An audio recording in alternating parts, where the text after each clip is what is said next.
A second impeachment of President Trump appears imminent as lawmakers on both sides of the aisle press him to step down as soon as possible. The House will vote tomorrow on a resolution demanding Vice President Mike Pence convene the cabinet to invoke the 25th Amendment. Doing so would remove the president's powers, likely for the remainder of his term. Republicans blocked the move from being considered with unanimous consent. If Mr. Pence does not do so within 24 hours, House Speaker Nancy Pelosi says Congress will move forward with impeachment. At least 210 lawmakers are endorsing one article of impeachment. The charge, an incitement of insurrection. The article is likely to go to a vote as early as tomorrow. Speaker Pelosi grew emotional when talking to 60 Minutes' Leslie Stahl about the riots. Universally accepted that what happened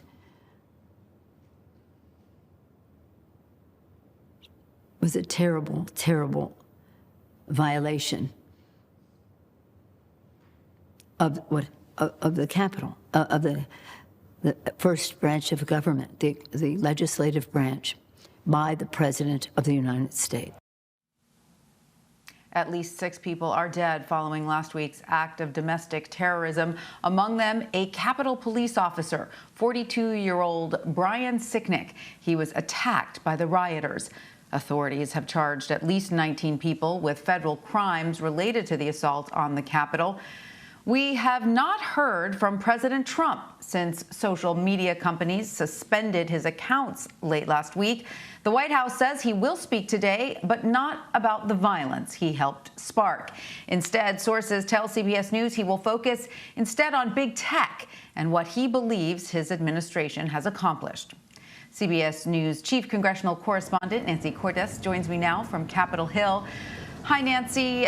So House Majority Whip Jim Clyburn has suggested proceedings could wait until after the first 100 days of President-elect Biden's term. How have lawmakers begun setting the impeachment process in motion today? And do they expect any action on the 25th Amendment from Vice President Pence? Well, I can tell you that there are a number of House Democrats who are pushing back, who I have spoken to, who say they can't wait 100 days, that actually, despite what Congressman Clyburn said on TV yesterday, they actually want to move right away. They want to hold this vote this week, assuming that there is no response from the vice president to the 25th Amendment resolution, which is expected to pass tomorrow. And they'll pass this impeachment resolution. And I can tell you that they do now have the numbers to pass it, according to Congressman Ted Lieu. He's one of the authors of this impeachment resolution. I spoke to him a short time ago. He said between the co-sponsors who have now signed on to the resolution, about 210 of them, and other Democrats who haven't signed on to be a co-sponsor but who have told him verbally that they will support it, he says they now have the votes they need to pass a second impeachment resolution against President Trump. And he says that it is the strong belief of many Democrats that they should then send those articles immediately to the Senate for a trial, not to wait for 100 days, as Whip Clyburn has been advocating. And that may create something of a split in the Democratic Party. It may mean that President-elect Biden's cabinet nominees will have to wait a little bit longer to get confirmed. But Congressman Lieu told me that it's the strong belief of many in the House Democratic caucus that this can't wait and that it has to be addressed now. All right, so let's talk about then what happens next, because of course then it goes to the Senate. And Nancy, we've seen at least 2 Republican senators, Alaska's Lisa Murkowski and Pennsylvania's Pat Toomey, call for the president's resignation.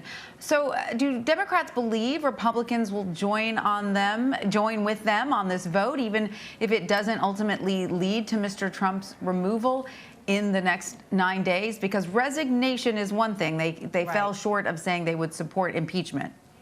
That's part of the reason that House Democrats think that this can't wait. They feel that at this moment, this is the moment to act, because you've got Democrats and Republicans alike who are furious with this president, and that perhaps there are Republicans who normally wouldn't want to cross either the president or his base, who might be willing to take a difficult vote now. But who knows how those same Republicans will feel a few months from now when the pressure has cooled, when this president is long gone from public office. So that's why House Democrats think it is important to act. Yes, you would need if all 50 Democrats vote yes, you would need about 16 Republicans to vote yes as well, because don't forget, it takes 2/3 of the Senate to vote to remove a president, which, at the point that they took that vote, he probably would have already left office, but it would also mean he wouldn't be able to run again, which might be a powerful motivator for some Republican senators. Right. That's a very good point, one that I haven't heard discussed too much. Is that some of these senators obviously have presidential ambitions themselves, and, perhaps removing Mr. Trump from the field would work to their advantage in that regard as well. Right, and it's not just that. It's the fact that if this president is intent on running again in 4 years, then that kind of hangs like a scepter over everything that Senate Republicans do for the next 4 years. It's one thing if he leaves office and goes back into private life, but if he is vowing to run again and his supporters are all activated on his behalf, that really limits the wiggle room for a lot of Senate Republicans who would very much like to turn the page from the Trump era. So, eliminating the possibility that he can run again isn't just a boon to those who might want to run in 2024. It's also a boon to the rank and file who don't want to worry that every vote they take could lead to, a nasty comment from President Trump, not on Twitter apparently, because he can't post there anymore. But they're just, the more that his influence and power can be diminished, the less pressure it creates for them. Right. And Nancy, we are now seeing fallout hit, wallets. We're seeing multiple major corporations distance themselves from Republicans who voted against certifying President-elect Biden's victory. Marriott, American Express, Citigroup are among them. So is the prospect of losing donors, losing cash, setting off alarm bells within the GOP? Yes, and I think at the end of the day, that is likely to be more powerful than even condemnation from some of their Democratic and even Republican colleagues.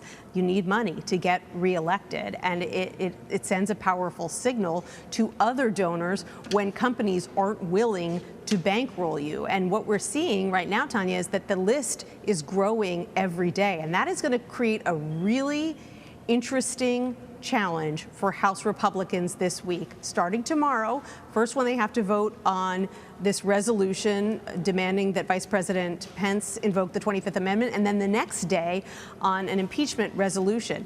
These Republicans, many of whom voted to object to the election results just last week, are going to have to decide, do they want to anger voters in the Trump base, or do they want to anger big, important corporate donors? And the choice that they make, I think that you're going to see a faction within the Republican Party who do vote to impose the 25th Amendment. It's going to be very interesting to see where these Republicans come down, and it helps to understand why there are some Republicans who are arguing so strenuously against taking this vote in the first place, because they know what a difficult vote it's going to be. All right. Well, Nancy Cortez, thank you so much. You're welcome.